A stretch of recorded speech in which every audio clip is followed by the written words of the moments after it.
Happy Poly Day! Sino mag-aakala na yung dating pag-alagala sa lansangan na Shih Tzu at halos parang mamamatay na, ngayon mapapagroom na namin siya for the first time. Natutusok na rin kasi yung mata niya at sobrang haba na rin talaga ng fur niya. Pero akalain mo yun, sobrang layo na talaga ng itsura ni Polly kumpara dati. Kaya hindi ko rin talaga masisisi yung ibang tao kung bakit ang dami nag-PM sa amin at nagko-comment kung ano po yung ginamot namin sa kanya. Pero isa lang po talaga ang may sasagot ko sa inyo. Bukod po sa mga pinapahid at pinapainom namin kay Polly, tiyaga at pagmamahal lang po talaga ang pinaka-key. Kaya po naging ganyan ang itsura ni Polly. At alam ko marami rin talaga nagugulat sa inyo kasi botchog na talaga si Polly. Ang laki rin talaga na naidagdag sa timbang niya. Pagkarating nga namin yan, nako, ang usual na Polly, sobrang hyper. At alam na alam niya talaga kapag nandyan kami, feeling niya gagala siya kaya automatic sumasakay yan sa e-bike. Nakaschedule po kasi siya for grooming. At dito nga po pala namin siya dinala sa Ollie and Fur Friends. Kaya kung sino man po ang mga taga-Imus o magagawi po dyan, located po yan sa may Imus Palengke. Pwede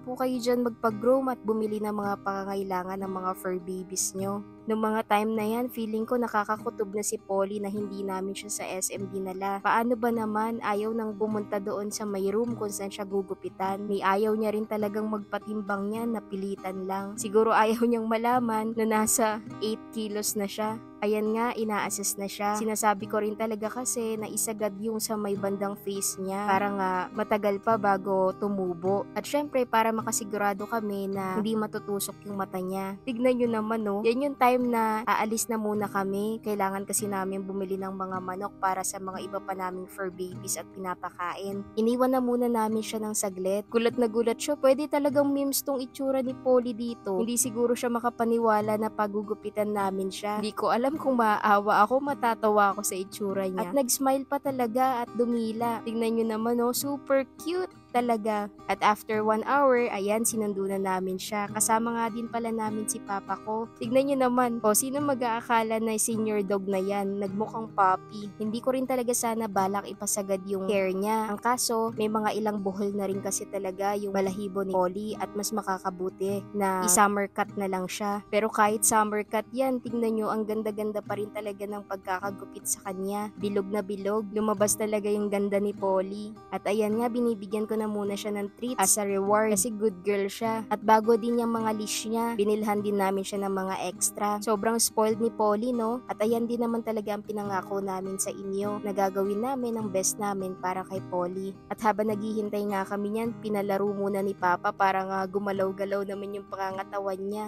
Picture taking muna. Sobrang ganda, no? Pasensya na kayo kung super OA ko, ha? Gandang-ganda kasi talaga ako kay Polly niyan. At tuwang-tuwa talaga ako sa improvement ng pangangatawan niya. Parang alam mo yun, hindi talaga ako makapaniwala na ganyan na yung itsura niya kapag nakikita ko yung mga dati niyang pictures. At ayan nga, uuwi na kami. Ibabalik na namin siya ulit doon kay Ma'am Michelle. Pero wag po kayo mag-alala dahil malapit lang din naman si Ma'am Michelle sa amin. Kaya anytime na bibisita namin si Polly. Sobrang behave ni Polly sa may e-bike, no? Sanay na sanay. Tingnan nyo naman yung mga videos niya. Gustong gusto talaga sa mga galaan eh. Tingnan nyo naman oh. At next time, isasama naman namin siya sa mall para makagala-gala naman siya at kasama ni Kali. Iba talaga ang nagagawa ng tamang pag-aalaga at pagmamahal sa fur baby. At ang laki-laki na talaga ng pinagbago ni Polly. At masayang masaya kami at sana kayo din po ay napasaya namin.